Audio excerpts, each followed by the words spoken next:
I think my questions are quite simple. Is everyone who's in a business or thinking about a business maintaining their nursing license? And what type of insurance do you cover as an entrepreneur with your business in the healing field? Okay, great. I'm going to start with the last one, and then I'll probably have to ask you what the first one was when I finish.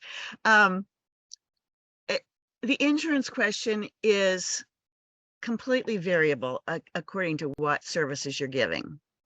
For instance, I don't do health services anymore. I'm doing a non-health thing. So my insurance only needs to be minimal. Somebody who's coaching on mental health, for instance, their population has mental illness, they're going to need a lot higher coverage of liability insurance. Just see what I mean. There's a spectrum involved. So just being an entrepreneur doesn't so much tell us as how we're working. Now, if you're going to be working with pain, that's that health side of things. Right. And you're going to want to plan that you're going to have more expensive coverage than somebody like me. Right. And I recommend talking to the people at NSO. That's who I've had all these years. Yes. Okay. Okay. They're just great. They're brokers of many different insurance companies. They're not just a company, they're brokers. Okay. And if you can go on their website, type in a few things about your practice and have them, a representative will call you. Okay. And that's what I recommend is you talk to a real live person, whatever company you're going to go to, tell them the kind of practice you're thinking of and have them give you a quote on that. Because I've been, like I said, I've been with them for like 30 something years. And so just transitioning, I didn't want to be continuing to cover or carry part-time like bedside coverage, which is what I'd had most of the time anyway.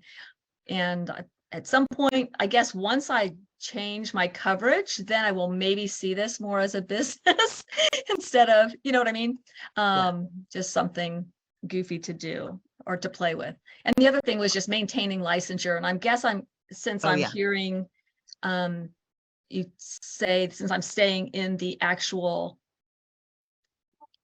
patient client sort of relationship, that obviously if I want to say that I've been a nurse for 35 years, I probably should continue the appropriate licensure for same.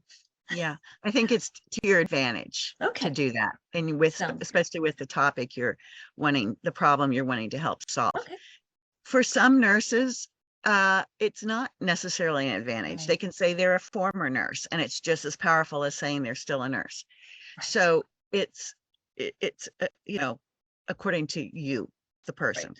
I think I'll renew this year, and then in 2 more years, then I'll figure it out again then. Okay. Thank you very much. You're welcome, Lisa. One more tip, and this is for everybody about the insurance.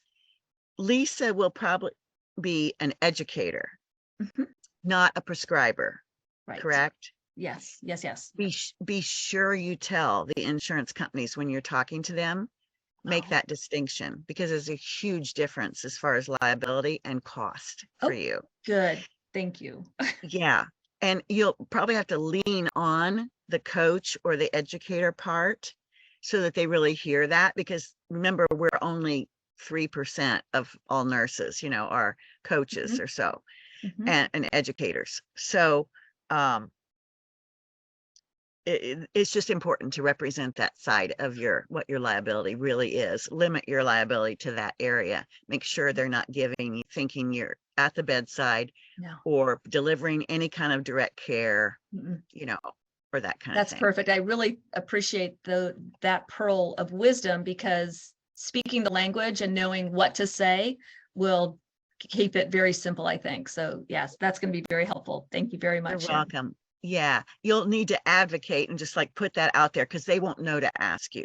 They'll have a bunch of assumptions that they haven't even inspected probably, and so you'll want to just put out there maybe even repetitively how you're framing your practice, what your parameters are, and so on.